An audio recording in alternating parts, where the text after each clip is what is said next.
चंद्रयान-3 पर इसरो का अंतिम संदेश। विक्रम लैंडर आराम कर रहा है। उसके सोलर पैनल्स को उस ओर डायरेक्शन में कर दिया गया है कि जब चंद्रमा पर सूर्य उगेगा तो फिर से वो बिजली जनरेट करना शुरू कर देगा। अभी बैटरी फुल्ली चार्ज्ड है। प्रज्ञान भी आराम कर रहा है। लेकिन दोस्तों, आपको एक बात बताते, 22 सितंबर 2023 ये तारीख नोट कर लीजिए, क्योंकि इस दिन फिर से जागने वाला है विक्रम लैंडर और प्रज्ञान रोवर। जी हाँ, एक बार फिर उड़ेगा चंद्रयान-3। रियलिटी है ये। देखिए, जब लास्ट एक्सपेरिमेंट खत्म हुए, बोथ केमिकल और टेम्परेचर से रिलेटेड, और इवन जो प्लाज्मा में चेंजेस को पता करने के लिए इक्विपमेंट डाला गया था वो भी काम किया। जब दोनों साइंटिफिक गोल्स कंप्लीट हो गए, उसके बाद इसरो ने किया था वो चमत्कार जिससे खुद नासा भी हैरान रह गया था कि एक ही मिशन में कितने सारे गोल साध सकता है इसरो इतने कॉस्ट इफेक्टिव वे में। विक्रम लैंडर को हवा में एक बार फिर से उड़ाया गया था। हालांकि ना वो ऊंचाई ज्यादा थी, ना वो जो डिस्टेंस कवर किया गया था वो ज्यादा था। महज 16 इंच की दूरी उसने तय की थी विक्रम लैंडर ने, जिसे हॉप एक्सपेरिमेंट कहा गया था। हॉप का मतलब हिंदी में होता है दोस्तों उछलना, कूदना, छोटी सी एक जंप, छोटी सी एक छलांग। दोस्तों, ये हॉप एक्सपेरिमेंट नासा ने भी किया था, लेकिन कब किया था?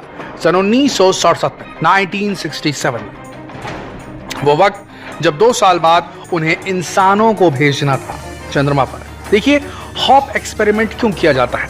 हॉप एक्सपेरिमेंट इसलिए किया जाता है कि भाई, जो थ्रस्टर्स काम कर रहे थे, जो रॉकेट बूस्टर्स काम कर रहे थे, जब लैंडर चंद्रमा की सरफेस पर उतरा था, क्या वो कुछ दिन वहां रहने के बाद वो एक्टिवेट किया जा सकता है उन्हें? क्या वहां की ठंड, वहां की गर्मी, जो भी कह लीजिए, उस वातावरण में फिर से रीइग्निशन करके उन्हें वापस ऊपर की तरफ उछाला जा सकता है? इसे टेस्ट करने के लिए क्या उन इंजन्स को फिर से चालू किया जा सकता है? इस चीज को टेस्ट करने के लिए हॉप एक्सपेरिमेंट किया जाता है।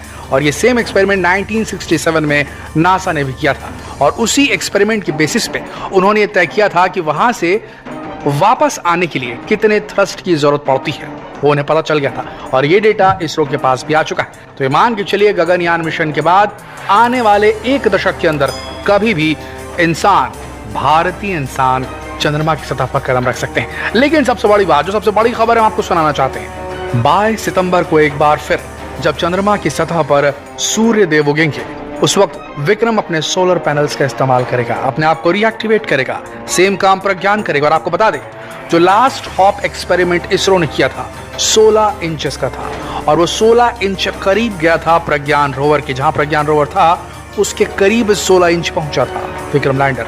और हम ये बात जानते हैं, पुराने वीडियोस अगर आपने देखे होंगे तो आपको याद होगा कि प्रज्ञान रोवर की जो रेंज है, यानी कि जितने दूर वो जा सकता है विक्रम लैंडर से, वो है आधा किलोमीटर। यानी कि आधा किलोमीटर के रेडियस में ये जो है, ये पूरा इलाका खोज सकता है चंद्रमा का। अब जरा सोचिए, विक्रम लैंडर अगर खुद को एक बार फिर से हॉप कराता है, और इस बार लंबी हॉप, क्योंकि हम सब जानते हैं कि विक्रम लैंडर के अंदर काफी फ्यूल बचा है दोस्तों।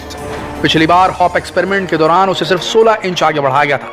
क्या पता इसरो इस बार उसे और लंबी उड़ान दे, एक अच्छी खासी उड़ान जो कि उसे कुछ मीटर्स तक आगे लेकर चला जाए। ऐसा करने से जो रेंज है प्रज्ञान की वो बढ़ जाएगी, फिर वो नेक्स्ट आधे किलोमीटर तक के एरिया को खंगाल पाएगा। दोस्तों, अभी तक प्रज्ञान ने 100 मीटर के इलाके को खंगाला है, और बहुत जबरदस्त रिजल्ट सामने आए हैं। आने वाले वक्त में जो डिटेल्स आए हैं, जो डेटा मिला है इसरो को सारे पेलोड से, चाहे वो विक्रम में हो चाहे वो प्रज्ञान रोवर में हो, उससे एनालिसिस करने का काम अब भी जारी है इसरो में। और उससे जो फाइंडिंग्स निकलेंगी, जो डिस्कवरीज होंगी, वो अब भी आनी बाकी है, जो साल भर आती रहेंगी। लेकिन दोस्तों, ये अगर हॉप एक्सपेरिमेंट एक बार और किया गया तो रेंज और बढ़ेगी प्रज्ञान की, और गुंजाइश भी बढ़ जाएगी प्रज्ञान की उस इलाके में लैंड करने की जहां शायद पानी हो। हम सब जानते हैं कि प्रज्ञान अपने साथ एक ड्रिल लेकर गया है, और ये ड्रिल जो है बहुत जबरदस्त है। ड्रिल अंदर जाने से अंडरग्राउंड बर्फ अगर होगी, सतह के करीब अगर बर्फ होगी, तो उसका पता लगाया जा सकता है। देखना यह होगा कि 22 सितंबर को जब फिर से सूर्य उगता है तो विक्रम कितना फंक्शनिंग रहता है।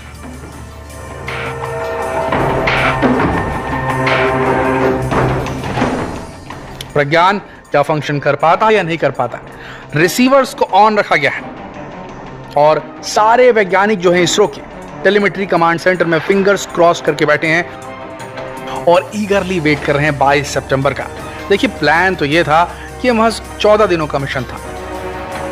14 दिन तक के वहां पर सूर्य उगता है और 14 दिनों का वहां रात होती है चंद्रमा में। तो ये सिर्फ 14 दिनों का मिशन था, लेकिन इसरो को कॉन्फिडेंस आ चुका है कि भाई ये 14 दिनों की नाइट को झेल लेगा हमारा ये जो मैकेनिज्म भेजा गया, हमने जो मशीनरी इस्तेमाल की गई है 14 दिनों की नाइट को आराम से झेल लेगी। और उसके बाद अगर ये फंक्शन करते हैं तो एक और बार उड़ेगा चंद्रयान 3 और वो रचेगा इतिहास दोस्तों। उससे जो डेटा मिलेगा, क्योंकि देखिए उसके पास खोने को कुछ नहीं है अभी इसरो के पास। इसरो के सारे गोल जो उन्होंने पेपर में लिखे थे वो पूरे हो चुके हैं। तो अगर कुछ भी ऊपर नीचे होता है, ये सॉफ्ट लैंड नहीं कर पाता, ये गलत जगह लैंड कर देता है विक्रम लैंडर, तो कोई दिक्कत नहीं। लेकिन वो डेटा, वो इंपॉर्टेंट कीमती डेटा, यानी कि चंद्रमा की सरफेस, वहां के वातावरण, वहां की ग्रेविटी, उस इलाके में एक यान को ऊपर उठाने का जो डेटा है, वो उड़ाने का डेटा जो है, वापस लॉन्च करने का अंतरिक्ष में, उसका डेटा अगर मिल जाएगा इसरो को, तो इसका इस्तेमाल नेक्स्ट मून मिशन के लिए किया जा सकता है अगर हम वहां पर एक सैंपल रिटर्न मिशन भेजें। जी हां दोस्तों, ऐसा यान जो कि जाएगा और वहां पर लैंड करेगा, सॉफ्ट लैंड, वहां से मिट्टी खोदेगा, अपने अंदर भरेगा। यानी कि फॉर एग्जांपल ऐसे कीजिए कि जो वो लैंडर, विक्रम लैंडर पहुंचा वहां पर, उसका फ्लैप नीचे खुला, जो उसकी सीढ़ी खुलती है, रैंप, वहां से रोवर निकला, रोवर ने मिट्टी कलेक्ट की, रोवर वापस चढ़ा, अंदर घुस गया, फ्लैप बंद हुआ और लैंडर वापस से फायर करके धरती की ओर उड़ चला। और जब वो धरती पर लैंड किया तो उसे किसी समंदर में गिरा दिया गया और वहां से उसको रिकवर कर लिया गया। दोस्तों, इस तरीके से सैंपल रिटर्न मिशन का एक बहुत बेहतरीन यहां पर जुगाड़ हो रहा है इसरो के द्वारा। तो इंतजार है 22 सितंबर का। हमारी यही कामना है कि एक बार फिर चंद्रयान जागे, एक बार फिर विक्रम जागे, एक बार फिर प्रज्ञान जागे और वो हॉप एक्सपेरिमेंट एक बार और जरूर हो, और इस बार थोड़ी ज्यादा दूरी तक, एटलीस्ट जितना फ्यूल उसमें बचा है उसे वेस्ट ना किया जाए, उसके पूरा इस्तेमाल करके लंबी फ्लाइट दी जाए विक्रम लैंडर को जितना हो सके उनसे। तो देखते हैं 22 सितंबर को क्या होता है। बने रहिए हमारे चैनल के साथ, जितना हो सके इस वीडियो को शेयर कीजिए फेसबुक पर, व्हाट्सएप पर, यूट्यूब पर।